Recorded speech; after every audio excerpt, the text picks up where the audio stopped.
Eric, just reflecting on not only last night but the Crystal Palace game, what is wrong with your team that gets you to produce matches like that? And we spoke last night about Christian and you saying it wasn't good enough. But what is the problem at the moment with your team? Not scoring goals, or not scoring goals enough. That's the problem. It's the key area. You have to score more goals. As a team, I think we have players across the team who have the abilities to score. But that's clear. You see all the opportunities we are creating. We're not scoring enough. So you've got Tottenham this weekend. First of all, anybody going to be available that wasn't last night, or any knocks? No, I don't think so. I think that will be the same squad as yesterday. And what are you expecting from the match?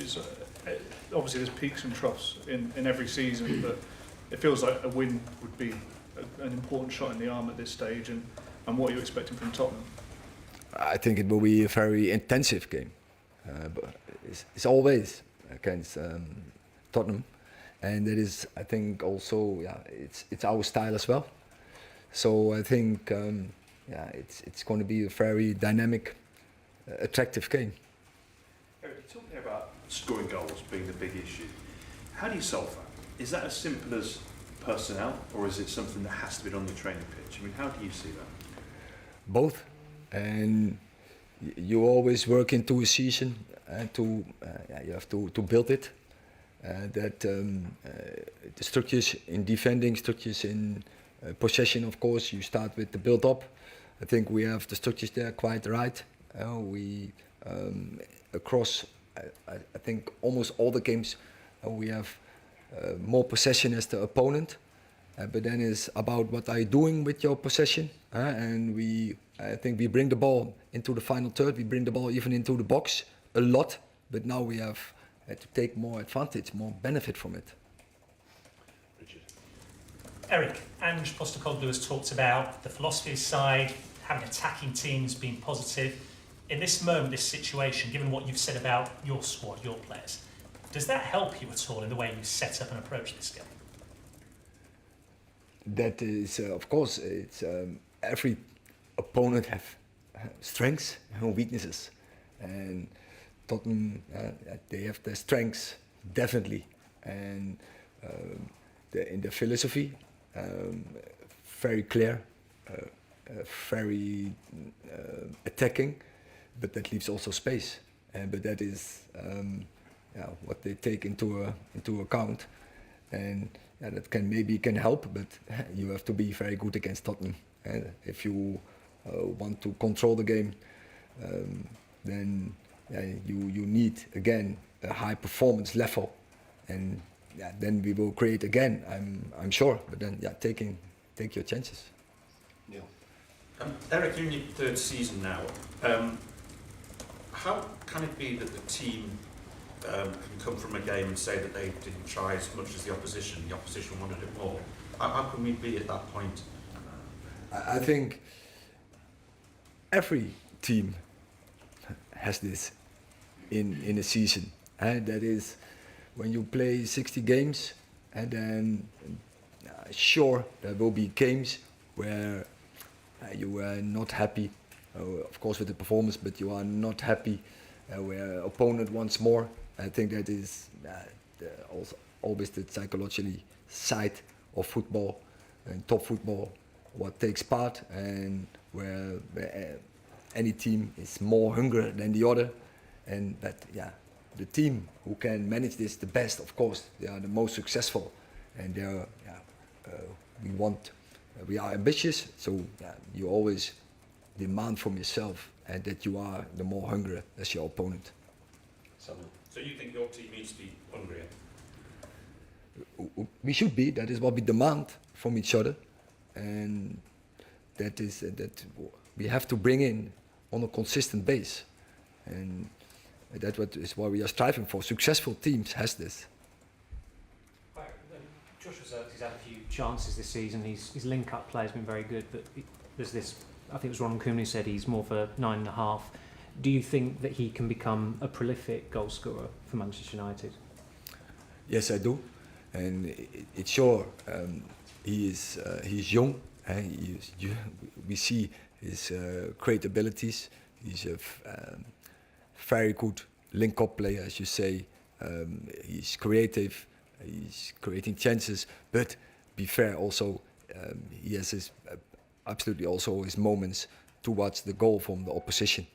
Yesterday as well, I think it was a great action he had with a great finish as well. It was top save from the keeper.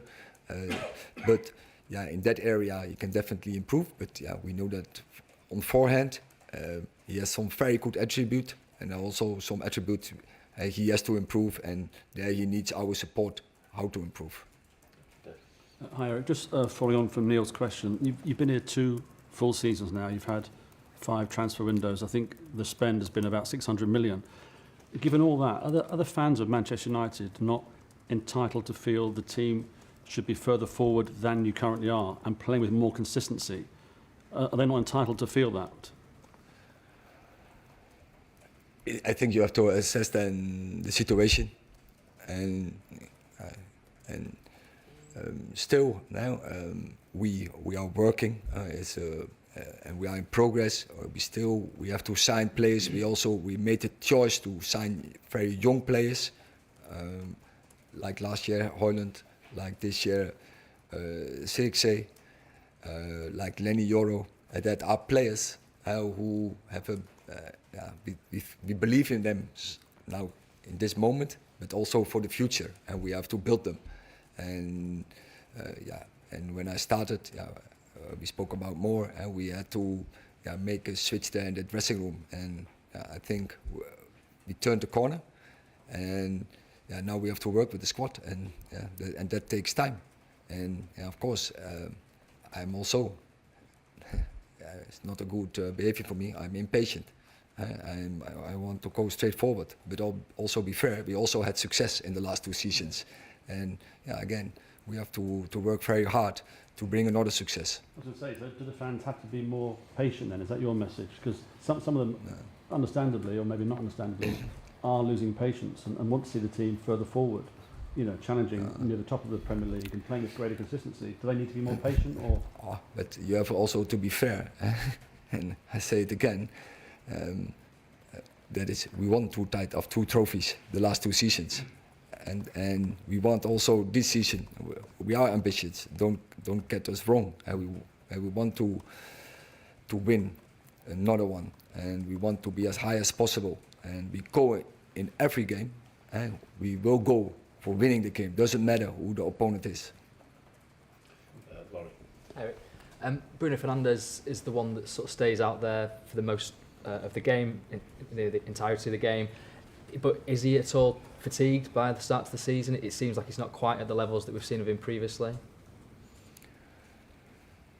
I think the team brings him now in a situation, and I think he is capable of, and I think he has proven this so many years already in the Premier League, that he can create many chances, and I'm convinced he will this season. He will not do differently. And he will come on this point that he will find his form, and he's already creating chances, but he will make final passes. He will score goals 100%, and that's just a matter of time.